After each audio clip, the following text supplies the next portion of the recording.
നമസ്കാരം. ഇന്ന് ഇവാറ്റൽ ആർഎക്സിൽ സ്റ്റോക്ക് റീകൗൺസിലേഷൻ ടൂളിനെ കുറിച്ച് നോക്കാം. അതിനുവേണ്ടി ഫാർമസി ലോഗോ ഓപ്പൺ ചെയ്ത് അക്കൗണ്ട് ആൻഡ് സെറ്റിംഗ്സ് ക്ലിക്ക് ചെയ്യുക. ഇവിടെ സർവീസ് ആൻഡ് ടൂൾ ഓപ്പൺ ചെയ്ത് സ്റ്റോക്ക് റീകൗൺസിലേഷൻ അഥവാ ഓഡിറ്റ് ഓപ്പൺ ചെയ്യുക. സ്റ്റോക്ക് റീകൗൺസിലേഷൻ ഒരു ഓഡിറ്റിംഗ് ടൂളാണ്. ഇത് നിങ്ങളുടെ സ്റ്റോക്ക് അല്ലെങ്കിൽ ഇൻവെന്ററിയുടെ ഓഡിറ്റിംഗ് പ്രോസസ്സിന് വേണ്ടി ഉപയോഗിക്കാവുന്നതാണ്. സ്റ്റാഫിന് സെപ്പറേറ്റ് ലോഗിൻ കൊടുത്ത് സ്റ്റാഫ് ലോഗിൻ ഉപയോഗിച്ചാണ് നിങ്ങൾ സ്റ്റോക്ക് ഓഡിറ്റിംഗ് നടത്തുന്നത്. അതിനുശേഷം നിങ്ങൾ ഈ സ്റ്റോക്ക് റീകൺസിലേഷൻ ടൂൾ ഉപയോഗിക്കുന്നത് മൂലം നിങ്ങളുടെ ഫിസിക്കൽ സ്റ്റോക്കും സിസ്റ്റം സ്റ്റോക്കും പ്രോപ്പറായിട്ട് നിങ്ങൾ മാനേജ് ചെയ്യുന്നുണ്ടോ എന്ന് ചെക്ക് ചെയ്യാവുന്നതാണ്. സാധാരണയായി നമ്മൾ സ്റ്റോക്ക് ഓഡിറ്റിംഗ് നടത്തുന്നത് ക്വാർട്ടർലി അല്ലെങ്കിൽ ഇയർലി ആണ്. അത്തരത്തിലുള്ള ഒരു ഡിഫിക്കൽട്ടി ഒഴിവാക്കാനാണ് നമ്മൾ ഡെയിലി റീകൺസിലേഷൻ ചെയ്യുന്നത്. അതിന് നിങ്ങൾ ആദ്യം ചെയ്യേണ്ടത് സ്റ്റോക്ക് റീകൺസിലേഷൻ ഓപ്പൺ ചെയ്ത് ഇവിടെ സെറ്റിംഗ്സ് ടേൺ ഓൺ ചെയ്തിടണം. ഇത് ഓണർ അക്കൗണ്ടിലാണ് നമ്മൾ ടേൺ ഓൺ ചെയ്യുന്നത്. അതിനുശേഷം സ്റ്റാഫിന് നമ്മൾ സെപ്പറേറ്റ് ലോഗിൻ കൊടുത്ത് സ്റ്റാഫിന്റെ പെർമിഷനിൽ ഇൻവെന്ററി റീകൗൺസിലേഷൻ എന്നുള്ളൊരു ഓപ്ഷൻ ഉണ്ടാവും. അത് അപ്ഡേറ്റ് ചെയ്തിടണം. വൺസ് ഇൻവെന്ററി റീകൗൺസിലേഷൻ അപ്ഡേറ്റ് ചെയ്ത് കഴിഞ്ഞാൽ സ്റ്റാഫിന് ഓഡിറ്റിംഗ് ചെയ്യാനുള്ള പെർമിഷൻ കിട്ടും. അതിനുശേഷം നമ്മളിവിടെ സ്റ്റാഫിന്റെ ഡെയിലി ഐറ്റം കൗണ്ട് അപ്ഡേറ്റ് ചെയ്യാൻ പറ്റും.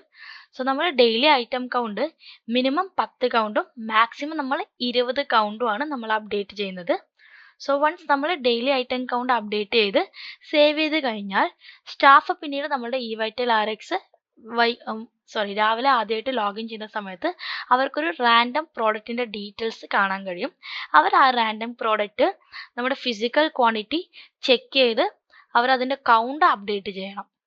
വൺസ് ഫിസിക്കൽ കൗണ്ട് അപ്ഡേറ്റ് ചെയ്തതിന് ശേഷം മാത്രമേ നമുക്ക് ഇവൈറ്റൽ ആർഎക്സ് ലോഗിൻ ചെയ്യാൻ സാധിക്കുള്ളൂ. ഒരു തവണ നിങ്ങളിപ്പോൾ ഡെയിലി റീകൺസിലേഷൻ കൗണ്ട് കൊടുത്തതിന് ശേഷം ഇൻ കേസ് അവർക്ക് വേറെ ഏതെങ്കിലും സ്റ്റോക്കിന്റെ കൗണ്ട് ചെയ്യണമെങ്കിലും നമുക്കത് ചെയ്യാവുന്നതാണ്. അതിനുവേണ്ടി നിങ്ങൾക്ക് ഇവിടെ സ്റ്റോക്ക് അഡ്ജസ്റ്റ്മെന്റും എനേബിൾ ചെയ്തിടാൻ പറ്റും. ഓർക്കുക, സ്റ്റാഫ് റീകൺസിലേഷൻ പെർമിഷൻ കൊടുത്തതിന് ശേഷം അവർ ആ പെർട്ടിക്കുലർ കൗണ്ട് പ്രോപ്പർലി ആഡ് ചെയ്താൽ മാത്രമേ അവർക്ക് ഇവൈറ്റൽ ആർഎക്സ് ഉപയോഗിച്ച് ലോഗിൻ ചെയ്യാൻ സാധിക്കുകയുള്ളൂ. ഇനി സ്റ്റോക്ക് റീകൺസിലേഷൻ അപ്ഡേറ്റ് ചെയ്തതിന് ശേഷം സ്റ്റാഫ് എങ്ങനെയാണ് കൗണ്ട് അപ്ഡേറ്റ് ചെയ്യുന്നത് നമുക്ക് നോക്കാം.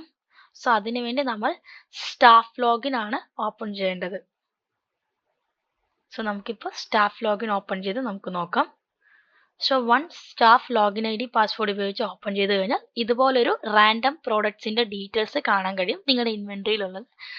അവർ ഈ സ്റ്റോക്കിന്റെ ഫിസിക്കൽ ക്വാണ്ടിറ്റി എത്രയാണെന്ന് എണ്ണി ഇവിടെ ഓരോ സ്റ്റോക്കും അപ്ഡേറ്റ് ചെയ്ത് സബ്മിറ്റ് കൊടുക്കണം.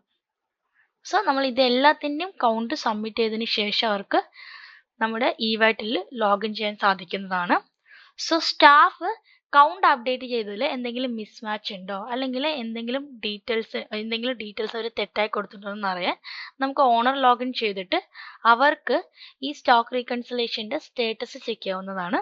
അതിനുവേണ്ടി ഓണർ അക്കൗണ്ട് ലോഗിൻ ചെയ്തതിന് ശേഷം നമ്മൾ again service and tool open ചെയ്ത് സ്റ്റോക്ക് റീകൺസിലേഷൻ ഓപ്പൺ ചെയ്യണം. ഇവിടെ സ്റ്റോക്ക് റീകൺസിലേഷൻ ഓപ്പൺ ചെയ്തതിന് ശേഷം നമുക്ക് താഴെ തന്നെ ഡീറ്റെയിൽസ് നമുക്ക് കാണാൻ കഴിയും. സ്റ്റാഫ് ഡേ വൈസ് റിപ്പോർട്ട് ഇവിടെ കിട്ടും. എത്ര പേരാണ് സ്റ്റാഫ് ലോഗിൻ ചെയ്തേക്കുന്നത്, ആരൊക്കെയാണ് റീകൺസിലേഷൻ ചെയ്തേക്കുന്നത്, ആരെങ്കിലും മിസ് ചെയ്തിട്ടുണ്ടോ, ഇങ്ങനെയുള്ള ഡീറ്റെയിൽസ് കാണാൻ കഴിയും. റിപ്പോർട്ട് നമുക്ക് ഡൗൺലോഡ് ചെയ്യണമെങ്കിൽ റിപ്പോർട്ട് ചെയ്യാവുന്നതാണ്. അതുപോലെ തന്നെ മോറിനകത്ത് റിപ്പോർട്ടിലോട്ട് ക്ലിക്ക് ചെയ്താൽ ഇവിടെ റീകൺസിലേഷൻ റിപ്പോർട്ടും കിട്ടുന്നതാണ്. ഇവിടെ നമുക്ക് ഡേറ്റ് വൈസും നമുക്ക് all stock, correct stock, mismatch stock ഇങ്ങനെ നമുക്ക് ചെക്ക് ചെയ്യാവുന്നതാണ്. വൺസ് നമ്മളിവിടെ റിപ്പോർട്ട് ഓക്കെ കൊടുത്തതിന് ശേഷം ഇവിടെ നമുക്ക് അതായത് ഓരോ ദിവസത്തെ അല്ലാതെ എൻറ്റയർ ഡീറ്റെയിൽസ് റിപ്പോർട്ട് നമുക്ക് ഇവിടെ കിട്ടും.